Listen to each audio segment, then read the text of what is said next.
میرے شوہر نے مجھے طلاق دے دی تھی۔ میں نے سوچا کہ طلاق کے بعد جگہ جگہ رلنے سے یا دوسری شادی کرنے سے بہتر ہوگا کہ میں اپنا آپ خود ہی سنبھال لوں، میں اپنا سہارا خود بن جاؤں اور اچھے پیسے کما کر اپنے لیے گزارے لائق زندگی کا آغاز کروں۔ اور پھر ایسا ہی کیا۔ میں نے شوہر کی طرف مڑ کر نہیں دیکھا، نہ ہی سسرال والوں سے اپنا جہیز واپس مانگا۔ ویسے بھی میں خالی جہیز لے کر کہاں جاتی؟ میری چچی نے تو مجھے گھر سے نکال ہی لیا تھا، اب واپسی کا بھی کوئی راستہ نہیں تھا، اور خالی جہیز لے کر میں سڑک پر تو رہ نہیں سکتی تھی۔ سو میں نے نوکری کی تلاش شروع کر دی۔ ہمارے محلے میں ہی ایک عورتوں کی دکان چلانے والی بوڑھی عورت تھی۔ میں نے ان سے بات کی، وہ میرا سارا معاملہ سمجھ گئیں، کہنے لگیں کہ بیٹی تم جوان لڑکی ہو، ادھر ادھر کسی دفتر میں کام مت کرنا، خواہ ہی تمہاری عزت پر آنچ نہ آ جائے۔ میں تم کو ایک کام بتاتی ہوں جس میں تمہیں ایک شریف مالکن بھی ملے گی اور تم اس کے گھر میں رہائش پر رہ بھی سکتی ہو، سو اس لیے تم وہاں جاؤ تو تمہاری عزت اور قدر بھی ہوگی۔ میں ان کی بات سن کر خوش ہو گئی۔ میں نے کہا ٹھیک ہے، اگر مجھے رہائش مل جائے تو یہ اور بھی اچھا ہو جائے گا، کیونکہ میری چچی بھی مجھے گھر رکھنے کو تیار نہیں۔ سسرال والوں نے تو ویسے ہی ظلم کی انتہا کر کے مجھے گھر سے نکال دیا ہے۔ خیر سب کو منانے کے بعد میں نے سوچ لیا کہ میں اپنا وہی کام کروں گی جس سے مجھے امید ہو کہ میں آگے زندگی میں ذلیل و رسوا ہونے سے بچ جاؤں گی۔ یوں میں اس بوڑھی اماں کے کہنے پر شمشاد بیگم کے گھر چلی گئی۔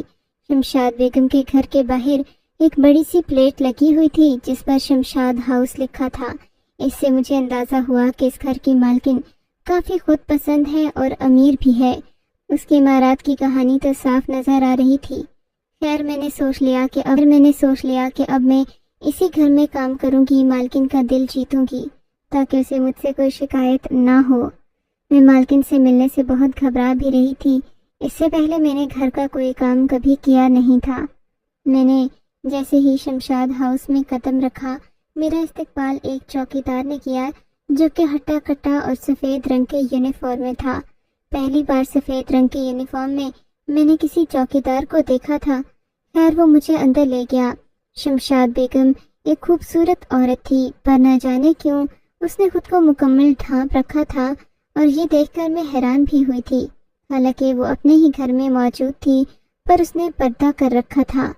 میری بات سنتے ہی وہ مجھ سے کہنے لگی، تم نئی آئی ہو بیٹی، اس کام میں شاید تمہیں کوئی تجربہ نہیں ہے، پر تم میری بات مانو گی تو یہاں تم بہت آگے بڑھ جاؤ گی، اس لیے میں جیسا کہوں تم نے ویسا ہی کرنا۔ میں شمشاد بیگم کی بات سن کر ہاں میں سر ہلاتی گئی۔ جی آپ جیسا کہیں گی میں ویسا ہی کروں گی، مجھے گھر کے سارے کام آتے ہیں۔ دیکھو لڑکی، تم کو گھر کے کام نہیں کرنے، تمہیں ہر ہفتے تقریباً 20-25 جوڑے کپڑوں کے ملیں گے، وہ تم کو دھونے ہوں گے۔ وہ کپڑے میں کسی اور سے دھلوا نہیں سکتی، یہی میری مجبوری ہے۔ اگر میں کسی سے کپڑے دھلواؤں گی تو لوگوں کو میرا راز پتہ چل جائے گا۔ اس نے بڑی پریشانی سے کہا، کیا راز؟ ارے وہی تو تم کو بھی نہیں بتانا، اگر تم کو معلوم ہو گیا تو تم یہ گھر چھوڑ کر چلی جاؤ گی۔ نہیں جی، میں آپ کا گھر چھوڑ کر کیوں جاؤں گی؟ مجھے تو بڑی مشکل سے آپ کا یہ گھر ملا ہے، میں پیسے کمانا چاہتی ہوں، ایک چھت تلے عزت کی زندگی گزارنا چاہتی ہوں۔ اس بارے میں تم فکر نہیں کرو، شمشاد بیگم نے تسلی دیتے ہوئے کہا، تمہیں یہاں کوئی ایسی شکایت نہیں ملے گی، تمہاری عزت میری عزت ہے، تم میری بیٹیوں کے جیسی ہو، ہاں پر اس گھر کے دیگر معاملات جاننے کی کوشش بھی مت کرنا، ورنہ میں تم کو اس کام سے نکال دوں گی۔ تم میری ابھی سخت فطرت سے واقف نہیں ہو، میں نرم بھی ہوں اور سخت بھی، سو تم کو جتنا کام دیا جائے تم اتنا ہی کام کرنا۔ رہی بات کپڑوں کی تو وہ تم اسی کوارٹر کے اندر ہی سکھاؤ گی جہاں میں تمہیں وہ کپڑے لا کر دوں گی، بس تم نے ان کو دھونا ہے، انہیں سکھانا ہے، استری کر کے چوکیدار کو دے دینا، وہ مجھ تک لے آئے گا۔ میں نے جی ہمیں سر ہلا دیا۔ تھوڑی دیر کے بعد چوکیدار آیا، یہ کافی بوڑھا تھا، عمر میں بوڑھا ہونے کی وجہ سے مجھے اس سے اپنے ابا جیسی شفقت محسوس ہوتی۔ وہ مجھے بیٹی بیٹی کہتا، مجھے کوارٹر تک لے آیا، بولا کہ تم اب یہیں سے رہو گی، اب یہاں ہلنے کی کوشش بھی مت کرنا، اگر تم اندر باہر آؤ گی اور مالکن کے کاموں میں مداخلت کرنے کی کوشش کرو گی تو مالکن تم سے ناراض ہوگی،